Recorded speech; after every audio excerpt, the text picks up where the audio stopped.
અનિલભાઈ પંડ્યાના જન્મદિવસ નિમિત્તે ISKCON mega city gate number 3 ખાતે જનરલ પાર્કિંગમાં 21 થી વધુ વૃક્ષારોપણનો કાર્યક્રમ યોજાયો.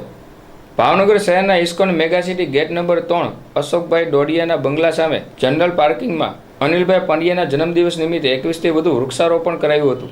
જેમાં મેયર ભરતભાઈ બારડ, સ્ટેન્ડિંગ કમિટીના ચેરમેન રાજુભાઈ રાબડિયા, શિક્ષણ સમિતિના ચેરમેન નિકુંજભાઈ મહેતા, આરોગ્ય કમિટીના ચેરમેન રાજુભાઈ પંડ્યા, મહામંત્રી અતુલભાઈ રાઠોડ અને Saurashtra news channel GTPL Solanki કેબલના સુરેશભાઈ ત્રિવેદી અને ઇસ્કોન મેગા સિટીના મિત્રો હાજર રહ્યા હતા.